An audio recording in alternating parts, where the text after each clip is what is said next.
Good morning everyone. Welcome to PW only IAS.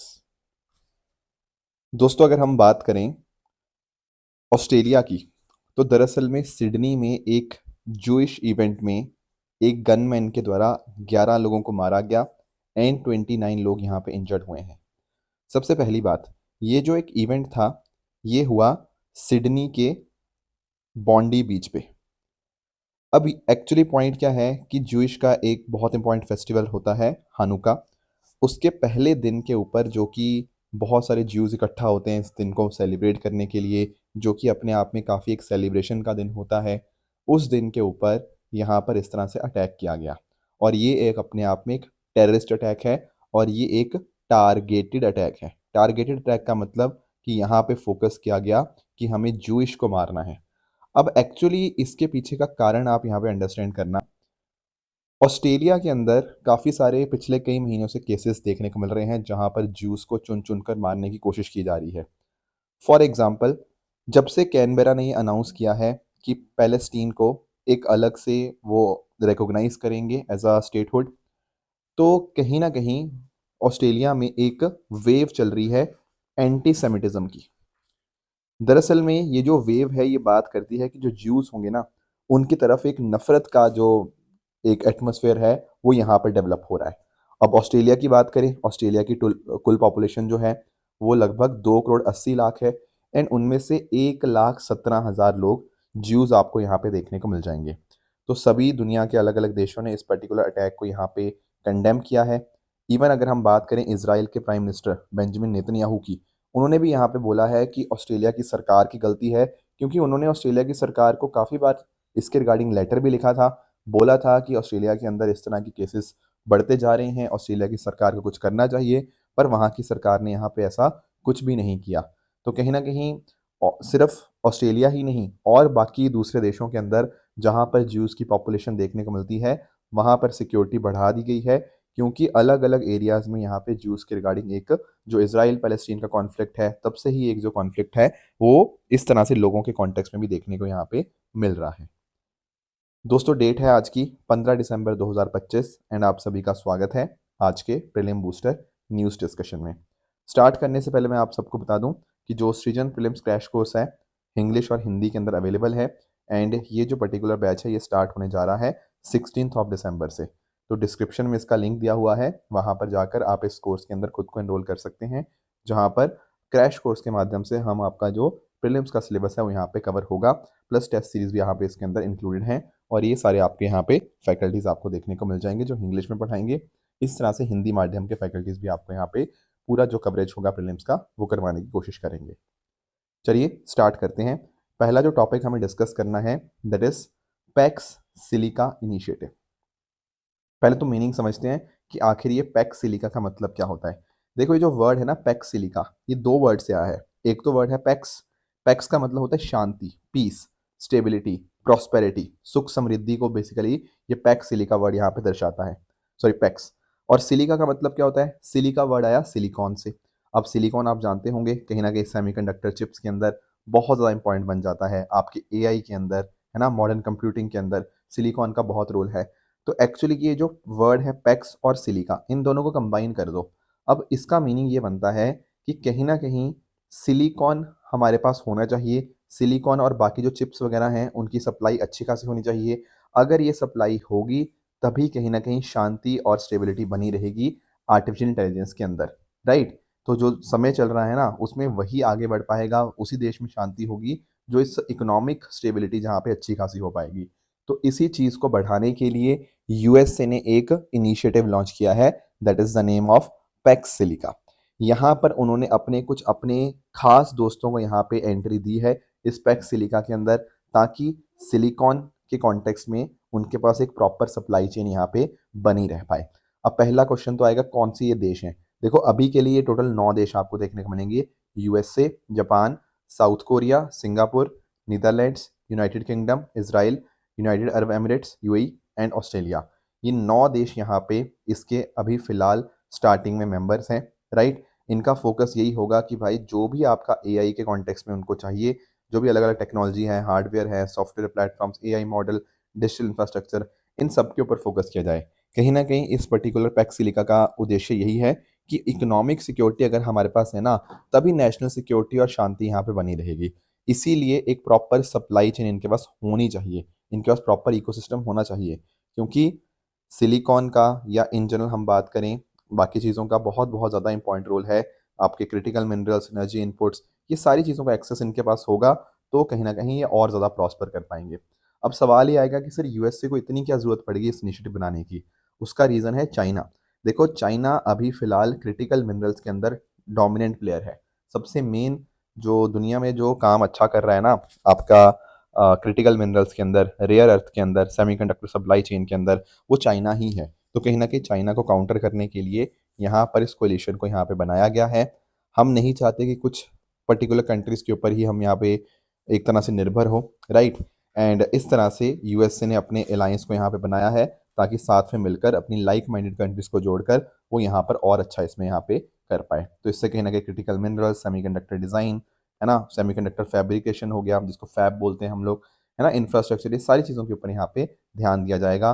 कहीं ना कहीं जॉइंट वेंचर्स किए जाएंगे, इन्वेस्टमेंट देखी जाएगी एक दूसरे कंट्रीज़ के अंदर, और इस तरह से ट्रस्टेड बेसिस के ऊपर टेक्नोलॉजी इकोसिस्टम को और स्ट्रेंथन करने की कोशिश होगी। अभी फ़िलहाल इंडिया इसका मेंबर नहीं है, आगे जाके बनता है नहीं बनता वो हम आगे फ्यूचर में देखेंगे। फ़िलहाल इंडिया इसका मेंबर नहीं है। नेक्स्ट आते हैं अगले टॉपिक पे, that is India Oman CEPA. ठीक है, अब सेपा क्या होता है? सेपा होता है कॉम्प्रिहेंसिव इकोनॉमिक पार्टनरशिप एग्रीमेंट। थोड़ा सा मैं आपको इसके बारे में एक्सप्लेन कर देता हूँ, हालांकि कुछ दिन पहले मैंने आपको इसके बारे में पहले भी एक्सप्लेन किया था। देखो एक्चुअली पता क्या होता है, जब हम बात करते हैं ना ट्रेड इंटीग्रेशन की, तो there are various levels of trade integration. अगर दो देशों को या कुछ देशों को साथ में मिलकर आपस में ट्रेड को बेहतर बनाना है तो उसके अलग अलग लेवल होते हैं। पहला जो लेवल होता है वो होता है पीटीए, प्रेफरेंशियल ट्रेड एग्रीमेंट। यहाँ पर क्या होता है, सिर्फ एक सिलेक्टेड गुड्स, मान लो यहाँ पे बोल दिया गया कि भाई ये 100 गुड्स है ना, इनके लिए हम अपने टैरिफ्स को कम करेंगे, बस सिर्फ और सिर्फ इन्हीं 100 गुड्स के लिए होगा, बाकी सभी गुड्स के ऊपर ज़्यादा टैरिफ ही लगेंगे। फिर इसका अगला लेवल आता है आपका फ्री ट्रेड एग्रीमेंट, एफटीए। यहाँ पर पता क्या होता है, यहाँ पर कई बार ऐसा करते हैं कि यार कुछ गुड्स रहने देते हैं, मान लो ये 50 गुड रहने दिए, इसके अलावा जितने भी गुड्स हैं उन सब के ऊपर यहाँ पे जो टैरिफ है वो कम कर दिया जाएगा। तो एक लेवल हम और आगे चले गए। फिर एफटीए के आगे आता है सेसा, और सेपा भी इसी लेवल के ऊपर आता है। जब मैं बात करता हूँ ना सेसा सेपा की, तो यहाँ पर हम सिर्फ गुड्स ही नहीं, हम गुड्स के बियॉन्ड जाते हैं, हम सर्विसेज चले जाते हैं। इसके अलावा सेपा में तो हम अपने इंटेलेक्चुअल प्रॉपर्टी राइट्स हो गया, इन्वेस्टमेंट हो गया, उन सबको भी इंक्लूड करने लग जाते हैं। जब हम बात करते हैं कस्टम यूनियन, ये इससे और ऊपर चला जाता है।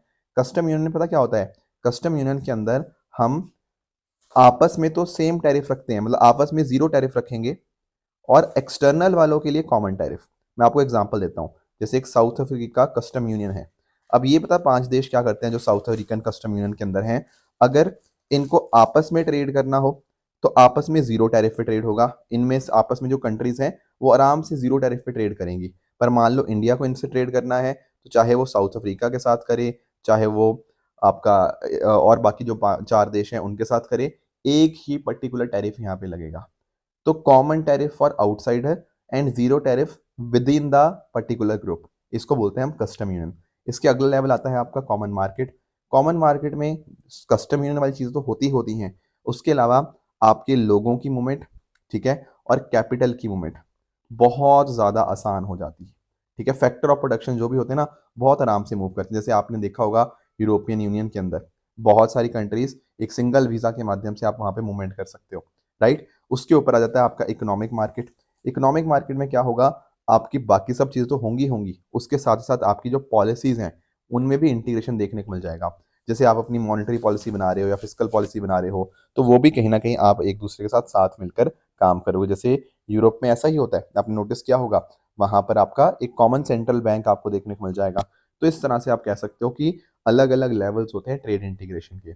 अब यहाँ पर मैं बात क्या कर रहा हूँ, हम बात कर रहे हैं इंडिया ओमान के सेपा की। तो भारत और ओमान के बीच में जो सेपा है वो यहाँ पे हुआ है, एंड हमारी कैबिनेट ने इसको यहाँ पे रेटिफाई या अप्रूव भी यहाँ पे कर दिया है। प्रधानमंत्री मोदी जी बहुत ही जल्द ओमान जाएंगे, तो उससे पहले यहाँ पे इस सेपा को हमने यहाँ पे इम्प्रूव कर दिया है। ठीक है, तो इस तरह से आप नोटिस कर पाओगे इस पर्टिकुलर सेपा के माध्यम से क्या होगा, जो भी टैरिफ्स हैं या तो वो ख़त्म हो जाएंगे या काफ़ी कम कर दिया जाएगा। मार्केट एक्सेस बढ़ाया जाएगा एक दूसरे की मार्केट का, एंड सिंपली बात करें तो कस्टम और जो रेगुलेशंस के प्रोसीजर हैं उनको काफ़ी आसान किया जाएगा। यहाँ पर आप ओमान की लोकेशन देख सकते हो, ठीक है ना। यहाँ ये इंडियन ओशन के साथ, यहाँ पे अरेबियन सी के साथ यहाँ पे इसका ठीक है, यहाँ पे टच है। एंड सिमिलरली ये पूरा का पूरा आपको गल्फ ऑफ ओमान यहाँ पे आपको देखने को मिल जाता है। क्लियर। इसके अलावा अगर हम बात करें तो भारत और ओमान के बीच जो ट्रेड का वॉल्यूम है ना, वो लगभग 10 बिलियन यूरोस का है, सॉरी 10 बिलियन डॉलर का है। पहले ये लगभग 9 बिलियन डॉलर्स का था, वहाँ से बढ़कर ये लगभग 10 बिलियन डॉलर यहाँ पे हो चुका है, ठीक है। इसके साथ ही साथ जो मेजर हम इंपोर्ट करवाते हैं ओमान से वो पेट्रोलियम प्रोडक्ट्स हैं, और यूरिया भी हम वहाँ से मंगाते हैं। इन्वेस्टमेंट की अगर हम बात करें तो लगभग 7.5 बिलियन डॉलर कैपिटल इन्वेस्टमेंट है फ्रॉम ओमान, ठीक है। एंड ओमान का क्यूमुलेटिव हम एफडीआई की अगर हम बात करें तो आप नोटिस कर पाओगे 605 मिलियन यूएस डॉलर यहाँ पे आपको देखने को मिलेगा, ठीक है, एफडीआई इक्विटी इनफ्लोस। बाकी साथ ही साथ अगर हम बात करें ये जो पर्टिकुलर रिलेशनशिप है दोनों देशों के बीच में, ये कहीं ना कहीं बहुत इंपॉर्टेंट बन जाती है। बाकी ओमान जो है वो गल्फ कॉपरेशन काउंसिल का भी पार्ट है, तो कहीं ना कहीं उन देशों के साथ भी हमारा जो रिश्ता है वो और ज़्यादा बेहतर होगा, एंड भारत वेस्ट एशिया के साथ और अच्छे ढंग से इंटीग्रेट कर पाएगा। तो ये है आपका इंडिया ओमान सेपा। नेक्स्ट चलेंगे अगले टॉपिक पे, that is copra MSP hike. पहली बात तो आप ये देखो कि कोपरा होता क्या है। देखो जब हम बात करते हैं ना कोपरा की, तो ध्यान से सुनना। कोपरा होता है दरअसल में जो आपका नारियल होता है ना, उस नारियल का अंदर का जो सुखाया हुआ हिस्सा, जो ड्राइड कर्नल होता है, ठीक है ना, जो इनर पार्ट होता है, उसको हम बोलते हैं कोपरा। ये एक आपके रॉ मटेरियल के तौर के ऊपर काम किया जाता है अलग अलग एग्रो प्रोसेसिंग इंडस्ट्रीज में। तो कोकोनट ऑयल, जो कोकोनट का तेल होता है, उसको बनाने के अंदर इस्तेमाल होता है। सूखा कोकोनट बनाने के अंदर, कॉस्मेटिक, सोप्स और बहुत सारे इस तरह से प्रोडक्ट्स के अंदर कोपरा का इस्तेमाल होता है। अब आप लोग जानते होंगे कि अगर हम बात करें ना कोकोनट की, तो कोकोनट को हम कल्प वृक्ष भी बोलते हैं, ठीक है। एंड इसका इस्तेमाल खाने के लिए, आपका ऑयल के लिए, फाइबर, फ्यूल, टिम्बर, बहुत सारी चीज़ों के लिए अपने कोकोनट का इस्तेमाल होता है। कोकोनट आपका इंडो पैसिफिक रीजन को बिलोंग करता है। एंड ध्यान रखना, कोकोनट को ग्रो करने के लिए ना हमें थोड़ा हॉट टेम्परेचर चाहिए। 20 से 32 डिग्री सेल्सियस बिल्कुल आइडियल माना जाता है, और अच्छी खासी बारिश भी चाहिए, 100 से 300 सेंटीमीटर साल भर के अंदर। बाकी इसको सैंडी लोम या लेटराइट सॉइल यहाँ पे अच्छी है। एंड ध्यान रखिएगा यहाँ पर ऐसे पानी खड़ा नहीं होना चाहिए, वाटर लॉगिंग इसके लिए सही नहीं होती। तो globally Indonesia, Philippines, India, Sri Lanka, Brazil ये दुनिया के सबसे लार्जेस्ट प्रोड्यूसर हैं। भारत की बात करें तो भारत में जो कर्नाटका है वो सबसे बड़ा प्रोड्यूसर है, उसके बाद केरला, फिर तमिलनाडु, ये आपको देखने को मिल जाएगा। तो हमारे पास यहाँ पे कोकोनट डेवलपमेंट बोर्ड भी है, एंड कोकोनट डेवलपमेंट बोर्ड के हेडक्वार्टर्स आपको कोची, केरला में देखने को मिल जाएंगे। तो कोशिश यही है कि एक तरह से हम यहाँ पे फार्मर्स की इनकम और ज़्यादा बेहतर करें। तो अभी क्या किया गया है, अभी जो हमारा CCEA है, cabinet committee on economic affairs, इसने यहाँ पर MSP बढ़ा दिया है। आप लोग जानते होंगे कि अगर हम बात करें ना CACP, commission on agriculture cost and prices, ये दरअसल में आपका रिकमेंड करता है कि MSP कितना होना चाहिए, पर जो फाइनल अप्रूवल होता है वो दिया जाता है CCEA के द्वारा, cabinet committee on economic affairs, जिसको कि प्रधानमंत्री जी चेयर करते हैं। तो it is approved by CCEA। तो अभी यही हुआ है कि इसका जो MSP है वो बढ़ा दिया गया है। जैसा कि हमारा फोकस रहता है कि MSP 1.5 गुना होना चाहिए कॉस्ट ऑफ प्रोडक्शन के, तो वही सेम चीज़ आपको यहाँ भी देखने को मिल जाएगी। तो कोबरा पर MSP बढ़ाया गया है ताकि किसानों की यहाँ पे मदद की जा पाए। नेक्स्ट टॉपिक हमारे सामने है, दैट इज सेंसस 2027। दोस्तों यूनियन कैबिनेट ने 11,000 करोड़ रुपए यहाँ पे अप्रूव कर दिए हैं 2027 का सेंसस कंडक्ट कराने के लिए। और ध्यान रखिएगा, ये पहली बार ऐसा होगा कि पूरा का पूरा सेंसस डिजिटली कंडक्ट होगा, ठीक है। डिजिटली मतलब सारा कुछ ऑनलाइन यहाँ पे डेटा साथ ही साथ यहाँ पे मेंटेन होगा। कोई यहाँ पे जो पहले हम फिजिकल डेटा था वो नहीं होगा, इसमें पूरा कंप्लीटली डिजिटल होगा। और साथ ही साथ इसमें कास्ट न्यूमरेशन भी होगा। एक डाउट आ रहा था ना कि क्या कास्ट को हम यहाँ पे देखेंगे, तो बिल्कुल कास्ट सेंसस भी इसके अंदर होगा। तो सेंसस की अगर हम बात करें, सेंसस का मतलब क्या होता है, सेंसस का मतलब यही होता है कि भाई जो भी लोग रह रहे हैं देश के अंदर, ठीक है, जितने भी लोग हैं एक देश के बिलोंगिंग, उनको हम यहाँ पे पूरा पूरा डेटा उनका इकट्ठा करें, ठीक है। आपका पहला जो सेंसस था वो 1872 के अंदर कंडक्ट किया गया था। उस टाइम जो हमारे लॉर्ड मेयो थे, ठीक है। फिर उसके बाद अगर हम बात करें, ये जो पहला सेंसस था ना, ये सेंसस हुआ तो था, पर जो सिंक्रोनस ढंग से सेंसस होना स्टार्ट हुआ वो 1881 के समय हुआ, जब लॉर्ड रिपन हमारे यहाँ पे आपको वाइसरॉय आपको देखने को मिलते हैं। तो उसके बाद से ना 10-10 साल के बाद इस तरह से आपका सेंसस चलता रहा, राइट। आज़ादी के बाद पहला सेंसस 1951 में हुआ था, हमने सेंसस एक्ट पास किया था 1948 का, एंड इस तरह से आप कह सकते हो कि हर 10-10 साल के बाद आपका सेंसस होता है। पर एक्चुअली पिछली बार जो सेंसस हुआ था वो 2011 में हुआ था, फिर इसके बाद 2021 में होना था, पर वो हो नहीं पाया because of Covid, and continuously वो यहाँ पे डिले होता रहा। अब जाके 2027 में ये सेंसस होगा, और ध्यान रखिएगा कि ये सेंसस भारत का 16वां सेंसस और आज़ादी के बाद 8वां सेंसस आपका यहाँ पे देखने को मिलेगा।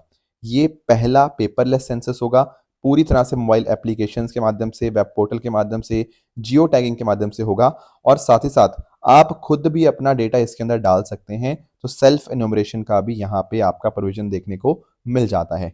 एक पोर्टल बनाया गया इसके लिए, census management and monitoring system, ये देखता रहेगा कितना कितना काम हो चुका है। फिर एक सेंसस एज अ सर्विस, एक आपकी सर्विस अलाउ की गई है मिनिस्ट्रीज़ के लिए। तो मिनिस्ट्रीज़ को जो जो डेटा चाहिए होगा बहुत ही क्लीन ढंग के अंदर उनको मिलता रहेगा, ताकि वो डेटा का इस्तेमाल करके अच्छी अच्छी पॉलिसीज यहाँ पे बना पाएँ।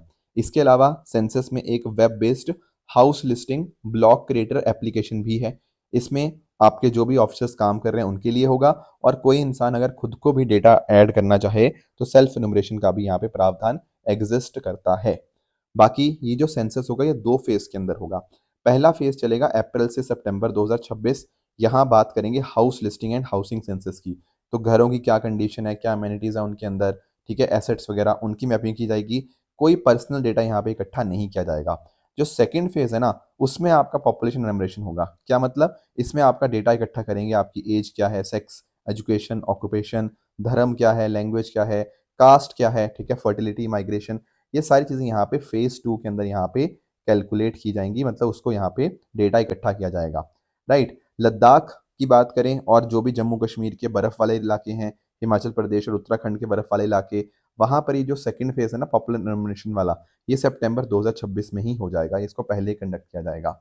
बाकी अगर हम बात करें कास्ट की, तो देखो 1931 के बाद पहली बार ऐसा होगा कि हम कास्ट का डेटा हमारे पास पूरा होगा, ओबीसीज़ की कास्ट के अंदर भी, ठीक है ना? कि कौन-सी कास्ट के कितने-कितने लोग हैं, वो पूरा का पूरा डेटा हमारे पास यहाँ पे होगा। पहले ये बहुत बड़ा एक क्वेश्चन मार्क था, ऑपोजिशन लीडर ने काफ़ी बात की इसके रिगार्डिंग, फिर फाइनली यहाँ पे सरकार ने बोला है, cabinet committee on political affairs ने, कि हाँ, हम ये डेटा भी अब इकट्ठा करेंगे। अब ध्यान रखना कि सेंसस जो कंडक्ट किया जाता है, it is conducted by office of registrar general and census commissioner. Basically ये मिनिस्ट्री ऑफ होम अफेयर्स के अंतर्गत आते हैं, तो इनके द्वारा यहाँ पे ये पूरा सेंसस जो है कंडक्ट किया जाएगा।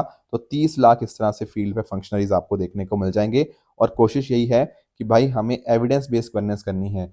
डेटा होगा तभी अच्छी डिसीजन मेकिंग हो पाएगी, ठीक है। Otherwise garbage in garbage out होता रहेगा।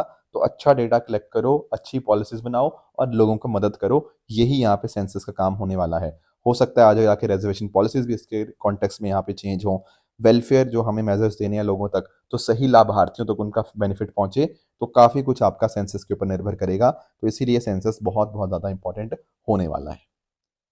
नेक्स्ट टॉपिक पे चलते हैं दोस्तों। नेक्स्ट टॉपिक है विनायक दामोदर सावरकर के बारे में। दोस्तों अभी क्या हुआ कि हमारे होम मिनिस्टर अमित शाह जी ने यहाँ पर इनको ट्रिब्यूट्स पे करी अंडमान निकोबार के अंदर। उसका रीज़न ये था कि इनकी एक पोइम्स की कलेक्शन है, सागर प्राण तलमल, इसके 115 साल कंप्लीट हुए थे। इस वजह से हमारे होम मिनिस्टर जी ने इनको यहाँ पे ट्रिब्यूट्स पे करी। तो थोड़ा सा इनके बारे में हम यहाँ पे पढ़ लेते हैं। दोस्तों इनको, ये एक फ्रीडम फाइटर हैं, ठीक है, और ये पॉलिटिकल थिंकर, लॉयर और राइटर रहे हैं, एंड ध्यान रखिएगा ये हिंदू नेशनलिज्म के बहुत बड़े प्रोपोनेंट रहे हैं। तो कुछ फैक्ट्स और भी हैं इनके बारे में। इनका जन्म जो हुआ था 1883 के अंदर नासिक महाराष्ट्र में हुआ था, एंड स्टार्टिंग से ही इनके स्कूल डेज से ही काफ़ी सारे ये रेवोल्यूशनरी पॉलिटिक्स के अंदर एंगेज हो गए।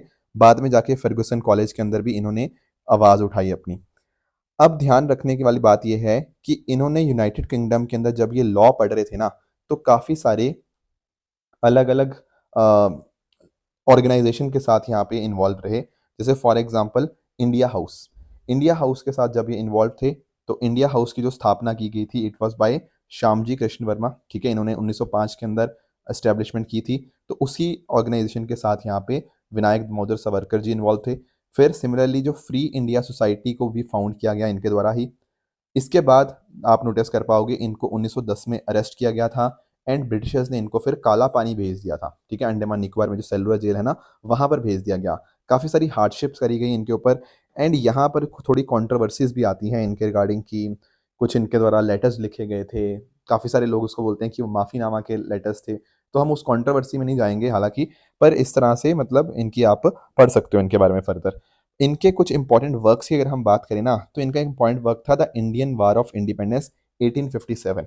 ये बहुत बहुत इंपॉर्टेंट यहाँ पे बन जाता है, क्योंकि इन्होंने ही इसको first war of Indian independence यहाँ पे बोला था अपनी बुक के अंदर।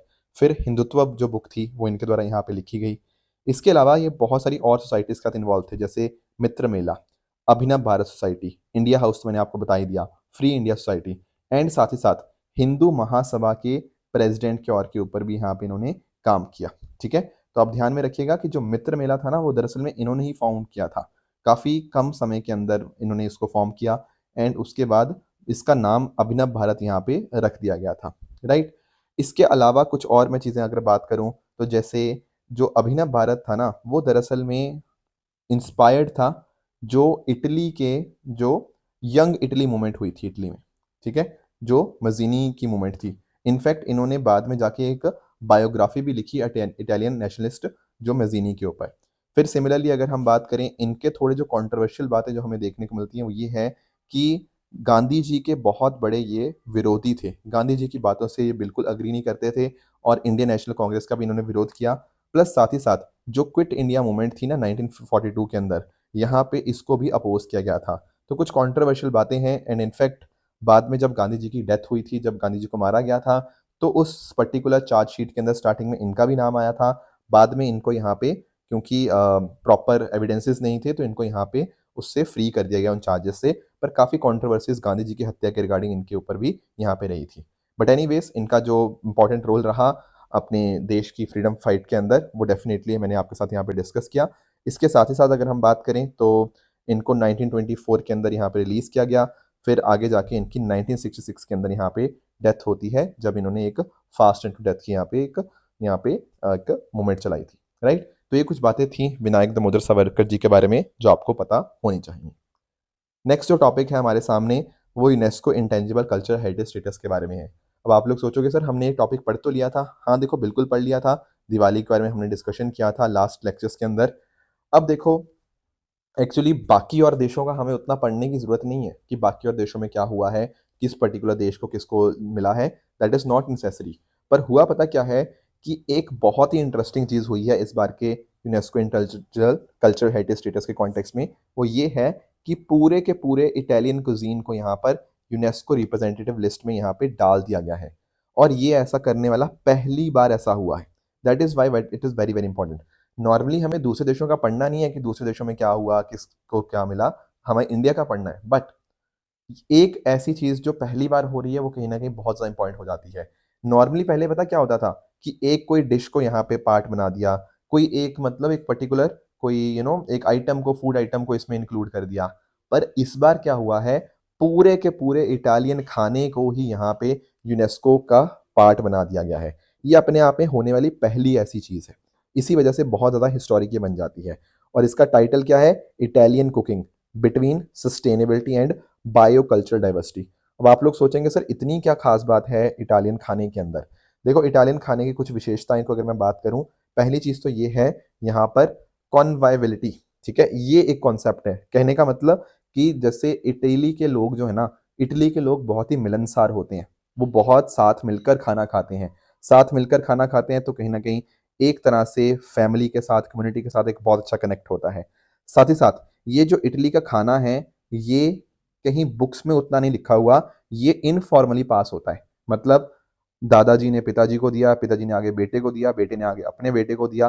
तो इस तरह से जो स्किल्स हैं वो जनरेशन दर जनरेशन यहाँ पे पास होते जा रहे हैं, एंड इस वजह से ये इटली का खाना बहुत ही शानदार हमें देखने को मिल रहा है। बाकी इटली का खाना सस्टेनेबिलिटी के ऊपर बेस्ड है, कुछ भी वेस्ट नहीं होना चाहिए, और ऐसी रेसिपीज यहाँ पे बनाते हैं कि जो कि अपने आप में जीरो वेस्टेज वाली होती हैं, और उसका इस्तेमाल के लिए सीजनल जो कि खाना होता है उसी को यहाँ पे कंज्यूम किया जाता है। Plus at the same time यहाँ पर खाने की बायोलॉजिकल या बायोकल्चरल डाइवर्सिटी बहुत ज़्यादा है, ठीक है ना। खाने के बीच में लोकल टेरिटरी और रीजनल आइडेंटिटी के बीच में लिंकेज बहुत बहुत ज़्यादा इंपॉर्टेंट है। इसीलिए इटली दुनिया का पहला ऐसा देश बन गया है जिसको अपने पूरे खाने के लिए एक रिकॉग्निशन यहाँ पे मिला है, एंड इस तरह से इटली ने भी बहुत कोशिश की अपने खाने को प्रोटेक्ट करने के लिए, एंड ये सारी चीज़ें उसको यहाँ पे मदद करी हुई हैं। पहले के टाइम के ऊपर मान लो जैसे फ्रेंच के किसी मील को यहाँ पे मिल गया, या फिर पिज़्ज़ा मेकिंग टेक्निक को यहाँ पे मिल गया, वो सब चीज़ें ऑलरेडी एग्जिस्ट करती हैं, पर पूरे के पूरे खाने को ऐसा मिलना ये पहली बार ही ऐसा हुआ है। ये कहाँ पे दिया गया? देखो, नई दिल्ली में जो आपके लाल किले में जो 20वां सेशन चल रहा था यूनेस्को इंटर गवर्नमेंटल कमेटी का, उसी के अंदर यहाँ पे इटली के खाने को ये चीज़ दी गई है, राइट। तो ये कुछ चीज़ें थी जो आज हमें डिस्कस करनी थी। रही बात ट्रू एंड फॉल्स स्टेटमेंट्स की, यहाँ आपके सामने कुछ स्टेटमेंट्स हैं, इनको आप पढ़िएगा, बताइएगा इनमें से कौन सा सही है, कौन सा गलत है। एंड साथ ही साथ जो मैंने सैटरडे होमवर्क दिया था उसकी अगर हम बात करें, तो एक था अमृता बाजार पत्रिका के बारे में। अमृता बाजार पत्रिका की जब हम बात करते हैं ना, तो ये दरअसल में इसके साथ सुब्रमण्यम भारती जी नहीं जुड़े थे। अमृता बाजार पत्रिका के साथ जो घोष ब्रदर्स होते हैं ना, that is Shishir Kumar Ghosh and Motilal Ghosh, ये उनकी आपको एक वर्क आपको देखने को मिल जाएगा। और ये पॉपुलर पता क्यों है अमृत बाजार पत्रिका? क्योंकि जब वर्नैकुलर प्रेस एक्ट आया 1878 का, तो रातों रात इन्होंने अपनी जो बंगाली न्यूज़पेपर था उसको कन्वर्ट कर दिया इंग्लिश न्यूज़पेपर के अंदर, ताकि इनके ऊपर वो वर्नैकुलर प्रेस एक्ट यहाँ पे लागू ना हो। So that is why Amrita Bazar Patrika बहुत पॉपुलर है। पर ध्यान रखना, इससे साथ सुब्रमण्यम भारती जी का कोई यहाँ पे लिंकेज नहीं है। इनका जो लिंकेज था सुब्रमण्यम भारती जी का, वो था आपके स्वदेश मित्रन के साथ, जो तमिल वीकली थी इंडिया, और साथ साथ जो इंग्लिश पेपर है बाल भारतम, उसके साथ था। तो पहला स्टेटमेंट आपका यहाँ पे इनकरेक्ट हो जाएगा। इंडिया और इटली के ट्रेड बैलेंस की बात करें तो बिल्कुल भारत के फेवर में है, that is a correct statement. And अगर हम बात करें champions of the earth award की, तो ये दरअसल में यूनेप जो है, यूनाइटेड नेशन एनवायरनमेंट प्रोग्राम, उसके द्वारा प्रेजेंट किया जाता है, इसलिए तीसरा स्टेटमेंट भी आपका यहाँ पे इनकरेक्ट बन जाएगा। तो ये थी आज की डिस्कशन। इस तरह से आप सब लोग हार्डवर्क करते रहिए। All the very best. Thank you so much.